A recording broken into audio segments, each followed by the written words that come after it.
The Hmong have a rich history and culture that is entwined into every Hmong individual.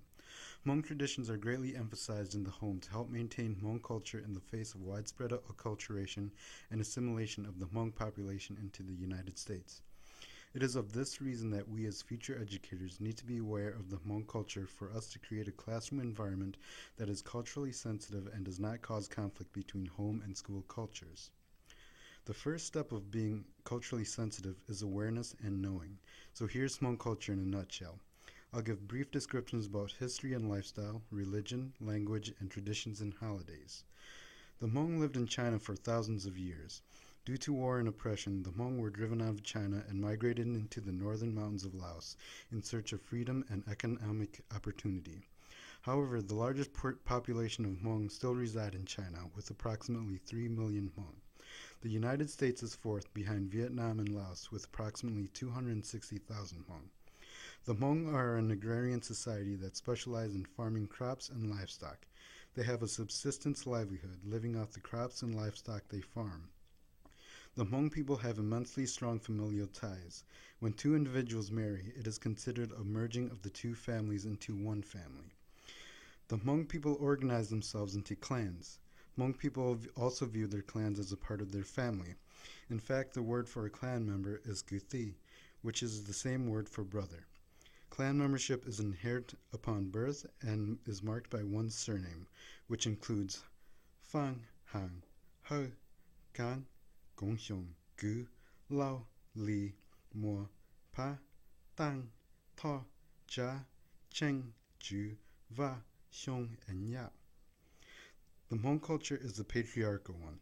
The man of the household is seen as the primary decision maker and is responsible for the well-being of his family. Women return their own clan surnames after marriage, but is considered a part of her husband's family. The Hmong are patrilineal, so the children inherit the clan of their father. For a large portion of their history, the Hmong exclusively practice shamanism, which emphasizes ancestral worship and animism, which is the belief that all physical objects may possess souls and or spiritual qualities. The spiritual welfare of the Hmong were entrusted to the shaman. The shaman is a revered spiritual leader who can guide and manipulate spiritual entities to and from the spiritual and physical realms. Around the 1950s, French-American missionaries visited the highlands of Laos and spread Christianity to the Hmong people, which is now the second most practiced religion for the Hmong population, next to shamanism. The Hmong historically do not have a written language.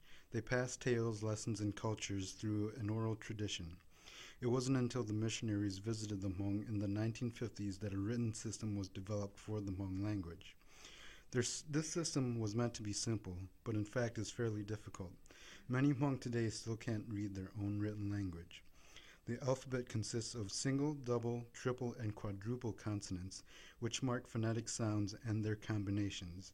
There are 56 consonants in total. There are 14 vowels. Each is paired with one of 8 tonal markers. These tonal markers may change the complete meaning of the word and can be difficult to hear for non-native speakers. An example is J, J, and J. Although they may sound very similar, they are very different. J means house, J means fish, and J means salt.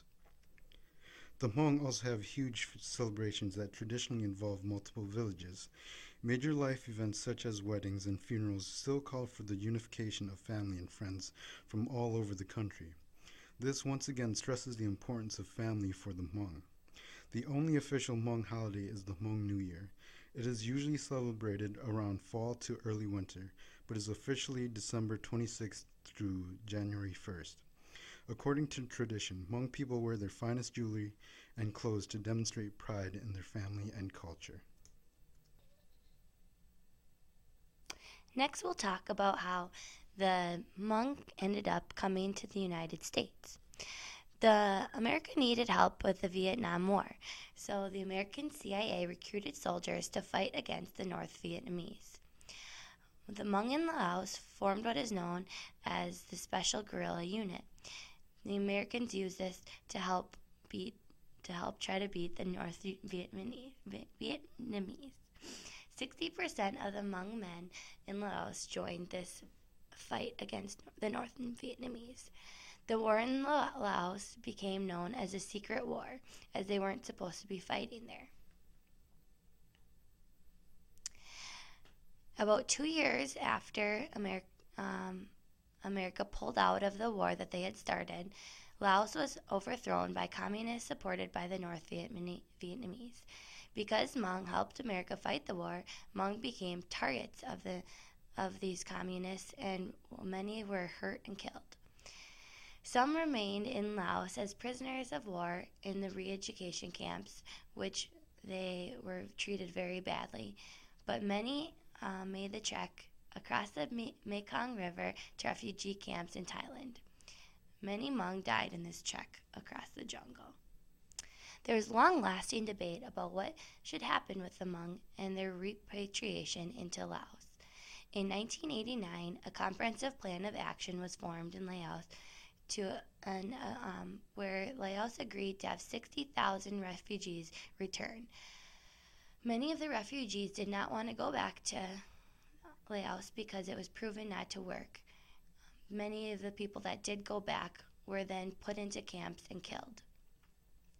Thai were trying to close the remaining open camps and were forcing people to leave back to Laos. So, in America, political activists spread the word of all that the Hmong did for America and forced the government's hand in allowing refugees back into America.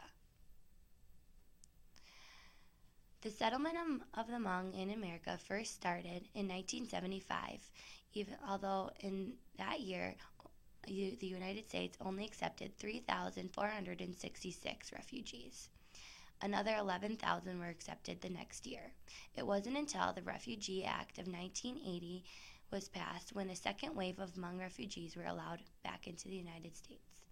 In 2003, the U.S. agreed to accept 15,000 more refugees living in Thailand after threats of forcible removal back to Laos.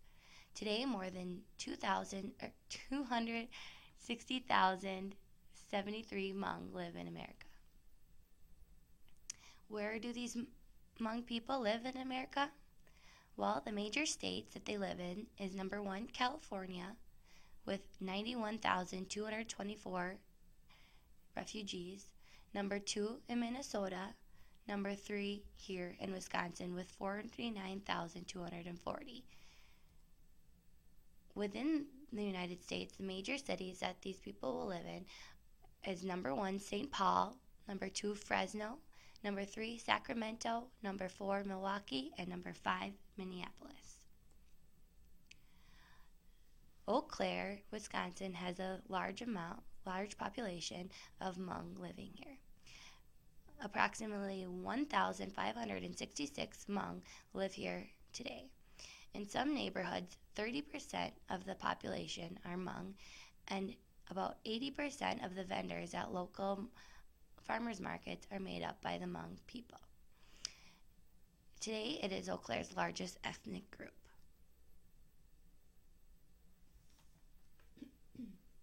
Was it my turn? The last section we are going to look at is Hmong culture in the schools.